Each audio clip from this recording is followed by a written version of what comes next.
البدع والأهواء، أهل البدع العقائدية وأهل البدع السياسية. أنا أقول بيننا وبينكم السلف، بيننا وبينكم الكتب، كان يقول البدع بيننا وبينكم. بسم الله الرحمن الرحيم.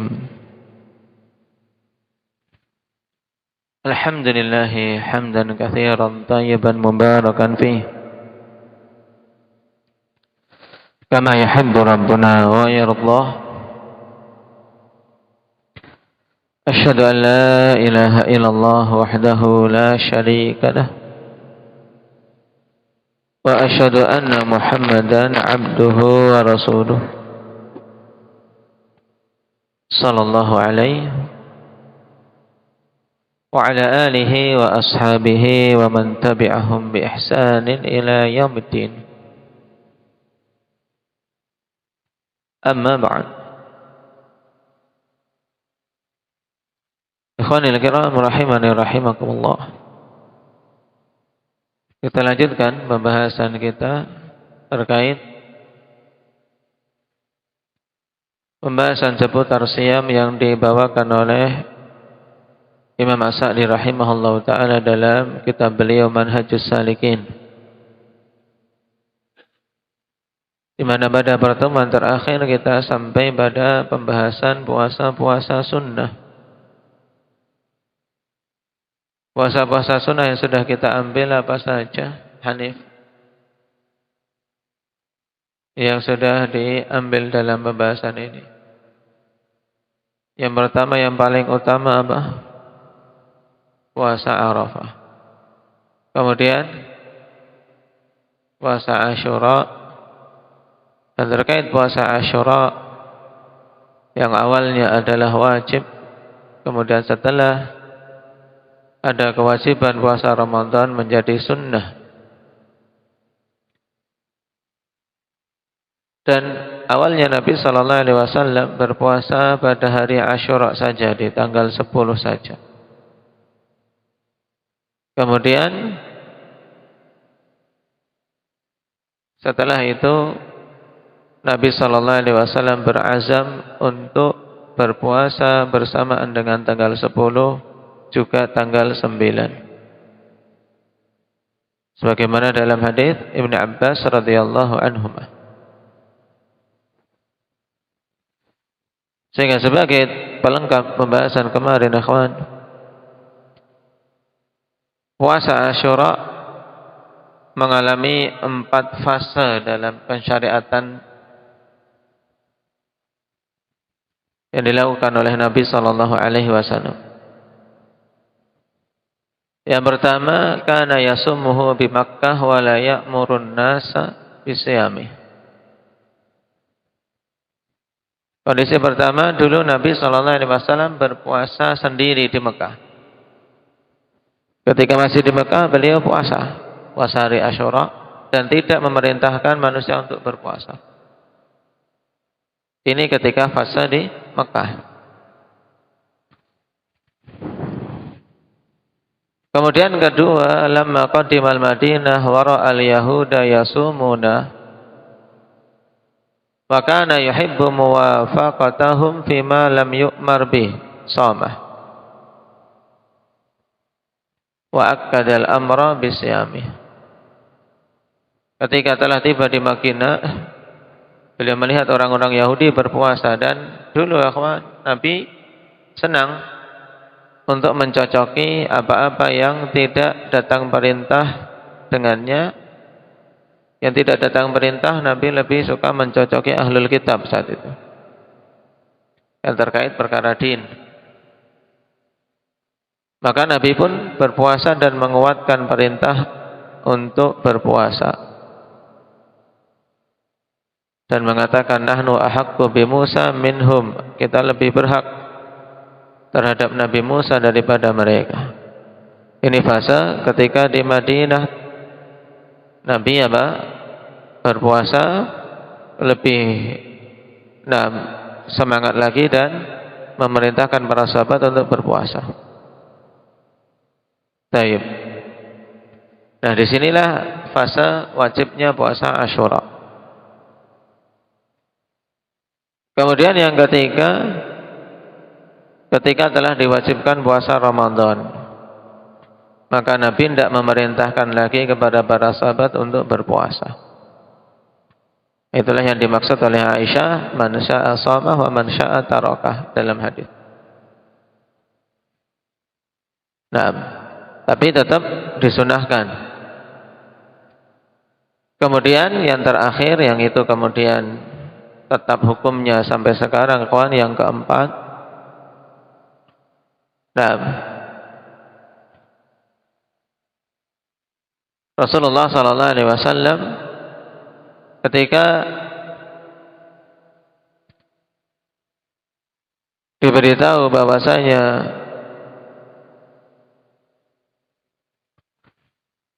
orang-orang Yahudi berpuasa pada hari Asyura tersebut, maka Nabi bertekad untuk menyelisihinya.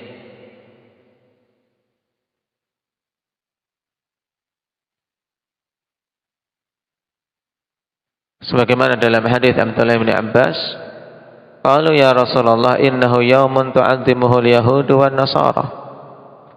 Wahai Rasulullah, sesungguhnya hari Asyura itu hari yang diagungkan Yahudi dan Nasara.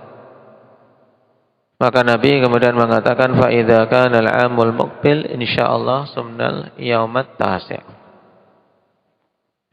Nah, inilah fase terakhir tentang pensyariatan puasa Asyura, di mana Nabi bertekad untuk menggabungkan dalam berpuasa, yaitu tanggal 9 dan tanggal 10. Nah, adapun digabungkan dengan tanggal 11, maka telah datang dalil tapi dhaif. Sumu yauma Asyura wa khalifu fihi al-yahud sumu qablahu yauman aw ba'dahu yauman. Juga dalam hadis Ibnu Abbas dengan tambahan ini, puasalah sebelumnya sehari atau setelahnya sehari, tapi riwayatnya dhaif. Karena padanya Muhammad bin Abdurrahman bin Abi Layla.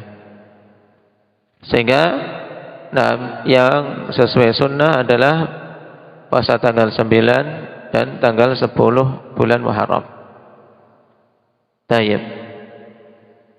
Ini yang terkait Asyura. Adapun seseorang ingin di bulan itu memperbanyak puasa sebanyak-banyaknya, silahkan. Karena bulan Muharram secara umum, ikhwan, disunnahkan untuk memperbanyak puasa. Nah, tayyib, karena itu diantara seutama-utama puasa sunnah setelah atau seutama-utama puasa setelah puasa Ramadan. Nah, tayyib. Afdalus siyami ba'da Ramadan Syahrullahil Muharram. Seutama-utama puasa atau yang paling dicintai oleh Allah dari puasa setelah puasa Ramadan adalah puasa di bulan Allah, yaitu di bulan Muharram. Tayyib. Sekarang kita lanjutkan. Wa qala man shama ramadhana thumma atba'ahu sittan min syawal kana ka siyamid dahr. Rawahu Muslim.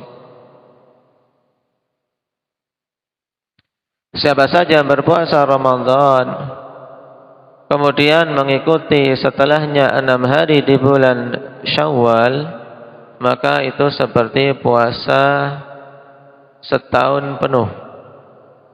Hadis rawahu Muslim. Dari sahabat Abu Ayyub Al-Ansari. Perhatikan catatan kaki ringkas. Wa qauluhu kasiyamid dahr wa dzalika li anna al-hasanata bi asyri amsalha. Puasa Ramadan kemudian setelahnya 6 hari di bulan Syawal seperti puasa setahun. Kenapa?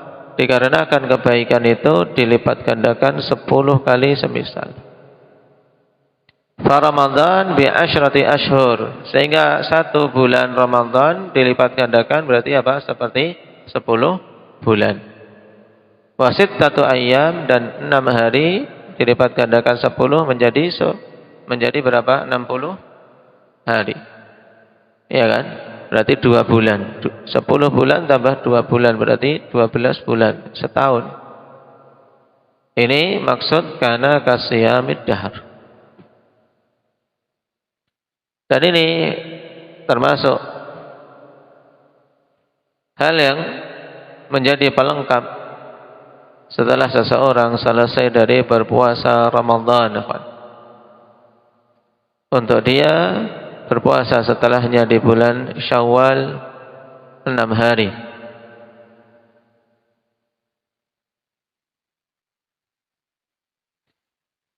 Dan 6 hari tersebut boleh secara berurutan, dan itu lebih cepat untuk dia tunaikan dan lebih cepat untuk bisa mendapatkan keutamaan, dan boleh dia pisah-pisah dengan digabung, misalnya memilih hari Senin dan Kamis saja, digabung niatannya, maka boleh saja sekalian puasa Senin Kamis kan lebih dari 6. Yang penting akhwan, pada bulan Syawal dia menunaikan puasa 6 hari taib dari puasa sunnah, sehingga bisa digabungkan dengan Senin dan Kamis.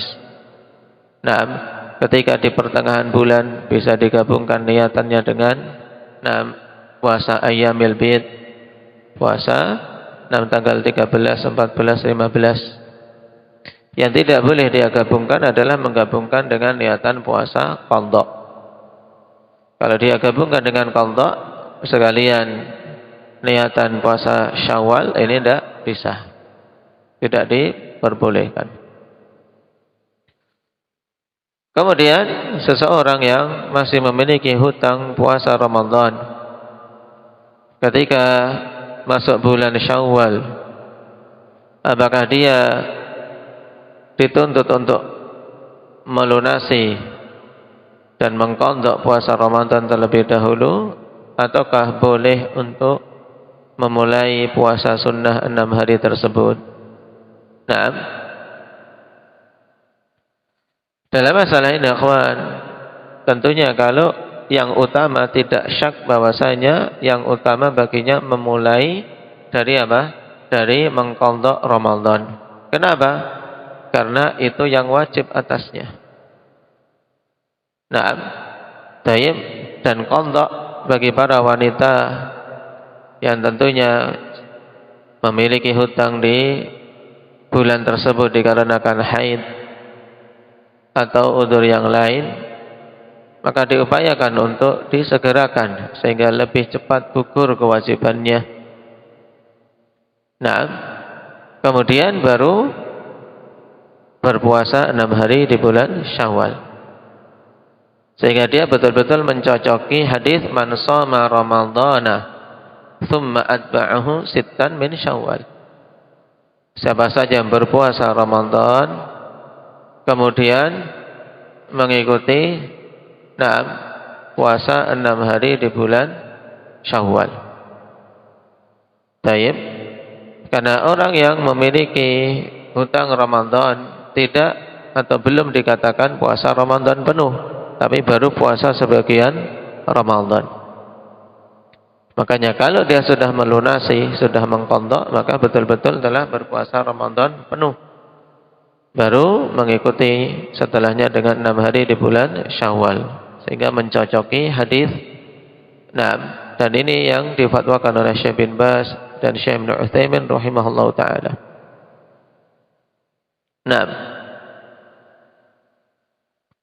Dan mereka berpandangan seperti Syekh bin Baz, demikian pula Syekh Ibnu Utsaimin berpandangan bahwasanya mafhum dari hadis ini, seandainya seorang memulai dengan puasa sunnah 6 hari terlebih dahulu, padahal dia masih punya hutang Ramadan, dia tidaklah mendapatkan keutamaan yang disebutkan dalam hadis. Dalam hadis puasa Ramadan kemudian mengikuti setelahnya 6 hari di bulan Syawal. Sedangkan orang itu baru berpuasa sebagian Ramadan. Dan ini akhwan, pendapat yang kuat dalam masalah ini, untuk seseorang memulai dari mengqadha terlebih dahulu. Baik. Cuman, nah, seandainya ikhwan hari-hari di bulan Syawalnya sudah mepet, nah hari-harinya di bulan Syawal sudah mepet, nah, dan dia ada masyakkah untuk menggabungkan, mengqadha langsung, kemudian berpuasa sunnah 6 hari. Baik, maka tidak mengapa untuk dia mengedepankan puasa 6 hari di bulan Syawal terlebih dahulu. Kenapa? Karena bab mengqadha itu muwassa'. Bab mengqadhanya itu diberi keluasan. Sebagaimana Aisyah dulu mengatakan, kana yakunu alayya shaum min Ramadan fama astati'u an aqdiya illa bi Sya'ban. Dulu aku memiliki hutang puasa Ramadan. Aku tidak mampu untuk mengqadhanya kecuali di bulan Sya'ban. Ini menunjukkan bahwasanya mengqadha ada keluasan, tapi kalau seorang bertanya mana yang utama ya menyegerakan. Baik.